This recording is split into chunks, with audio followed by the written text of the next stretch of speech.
Hi guys, welcome back. I'm so happy to have you guys here today. So we are going to talk about the bad word. The bad word, silicones. Can you guys hear me? And I'm not talking about implants. I'm talking about silicones on your hair. Can you hear me? Silicones on your hair.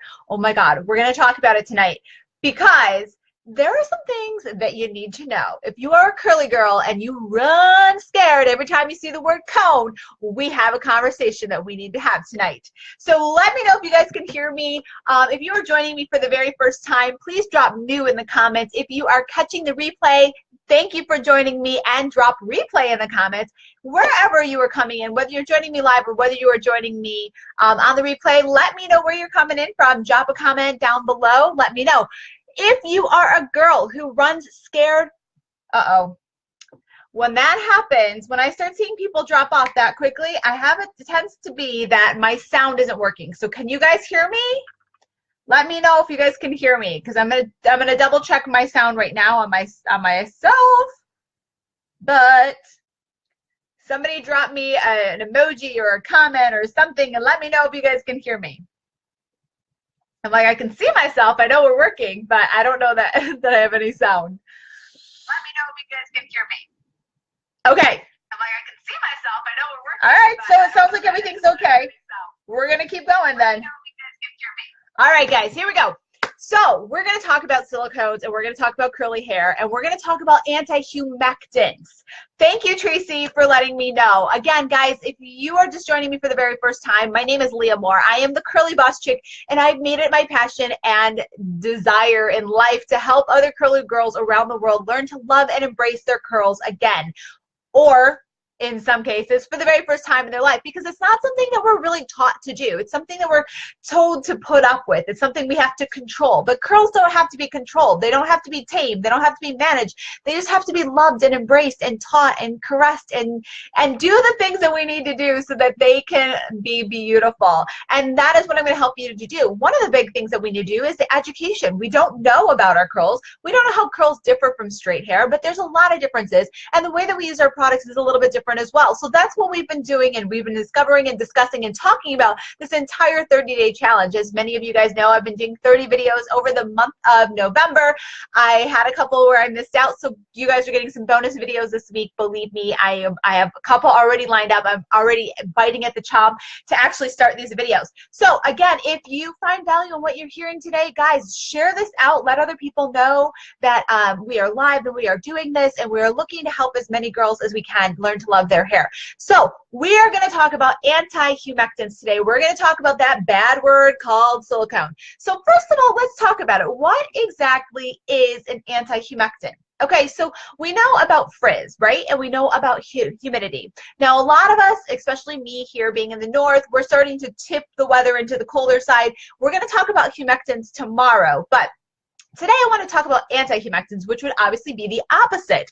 When we're talking about humidity, we're referring to the amount of water vapor and moisture that's in the hair. So when we live in humid climates like Florida and Georgia and anywhere down south, Texas, we have a lot of humidity in the air. So what we're looking for when we're in that kind of environment is an anti-humidity product, or an anti-humectant, because what it's going to do is it's going to block moisture and therefore decrease the potentiality for frizz.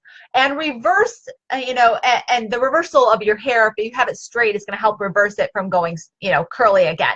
Not necessarily what we're talking about here, but it might seem a little odd for a curly to need, or that typically needs and wants extra moisture in their life, but sometimes we don't need the extra moisture from the weather. If we can actually deliver it into the hair, then we just want to keep the excess from coming in. So let's talk about when you would use an anti-humectant. So you're going to use an anti-humectant, which is basically any kind of ingredient that's not going to attract water or actually repels water.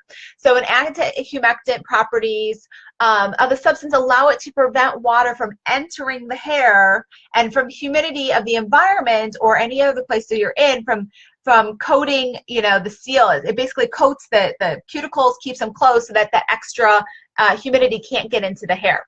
So what makes a good anti-humectant? Well, we all know that oil and water don't mix.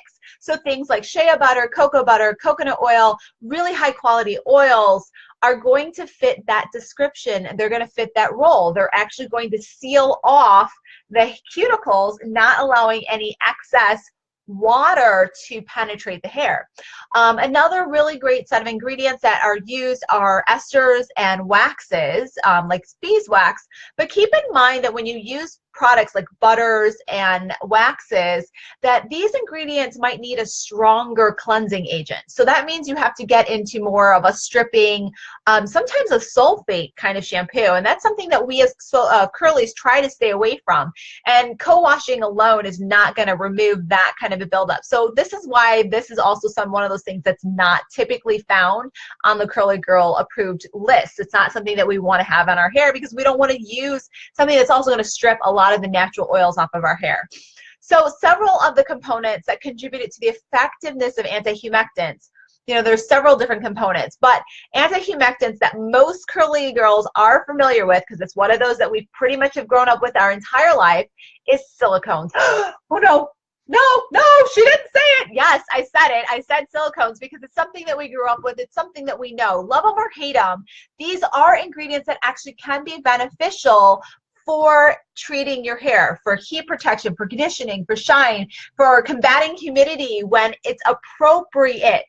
Silicones get a huge bad rap, guys. Within the curly hair community, if a girl sees the own at the end, they don't even put the cone on the end anymore. They see an own and they go running scared.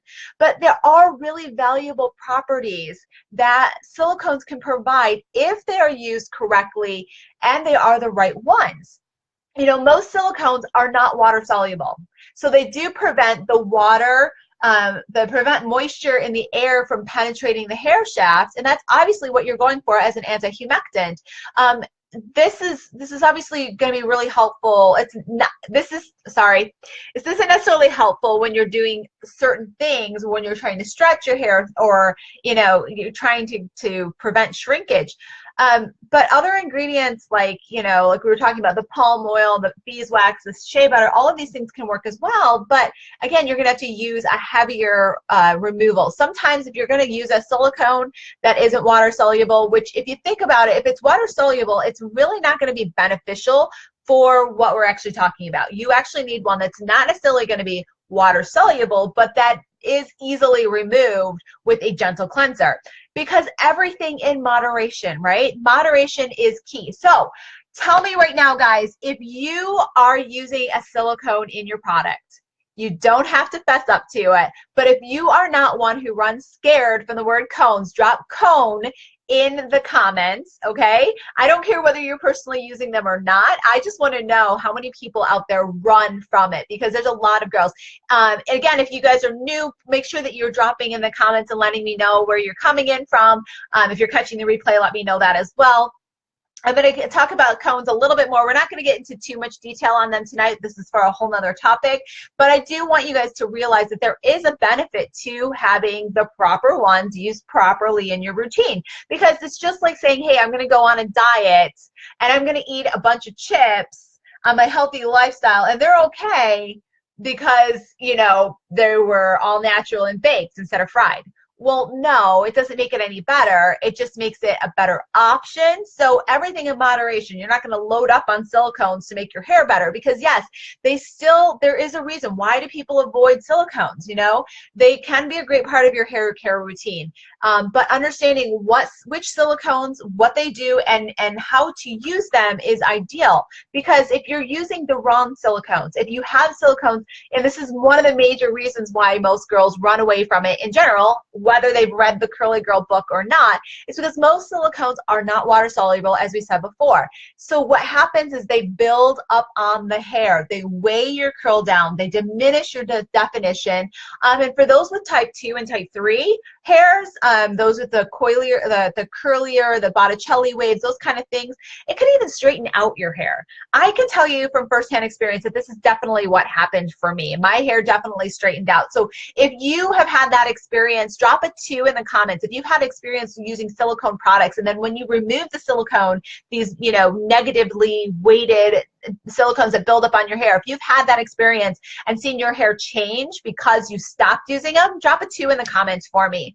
If you're using a non-water soluble silicone, you know, these are typically known as your bad silicones. Again, we're not going to get into what silicones are or which ones are good and which ones are not bad. We can get into that for a whole nother conversation. That could be a book worth of conversations, but we're not going to do that tonight. But, you know, luckily, when you have a good silicone, they slow down the buildup process. They are indeed, some of them are water soluble. Some of them are able to be removed with a very gentle surfactant, not a sulfate, but a surfactant, which will actually, you know, cleanse the hair very gently. Plus, you know, if you're attached to the bad kind of silicone, so if you're, you know, if you're a Frizzies girl and you love your Frizzies products and they just happen to be the best thing on the face of the planet, the best thing since sliced bread, drop a Frizzies in the comments. You know, you have your bad silicones, but you also know that if you are using that, you need to make sure that you're properly cleansing your hair. You might need a clarifying shampoo from time to time. You might even go so far, and I don't suggest this because to me it seems very stripping and very, you know, just detrimental and torturous to your hair, but using like baking soda as a way of cleansing the hair. But guys, that is it. I mean, anti-surfactants or anti-humectants. So silicones definitely are out there. Hey, Rebecca, no cones, not scared from cones. Good. You know, it's definitely, there's definitely a difference between the cones that are out there that we've used in the past. So for those of us who grew up having curly hair that we absolutely hated, yes, there are some really horrible products out there.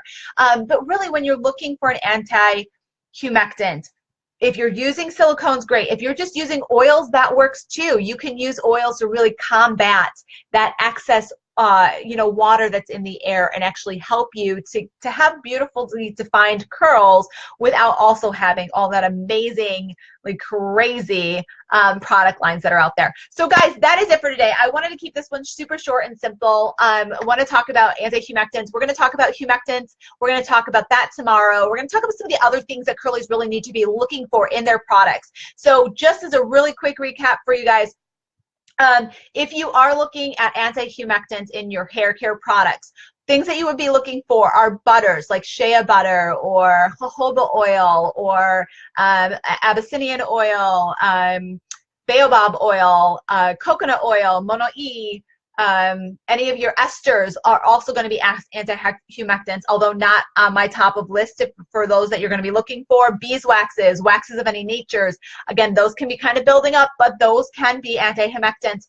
And last but not least, you have, you know, you have your silicones. So there are a few silicones that are out there on the market that will not build upon itself. It'll actually fill in, it'll coat.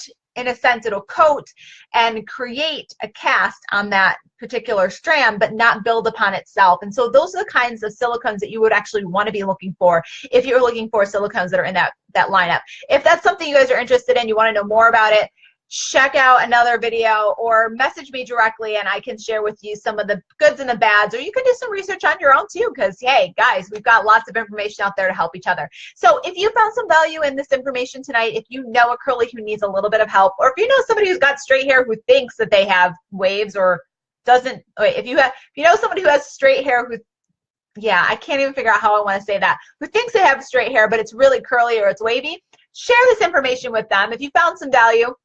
And you know, pass on the word. So again, if you guys are scared of cones, let me know. I'd love to talk to you guys more about it. Otherwise, I will talk to you guys again tomorrow. Bye.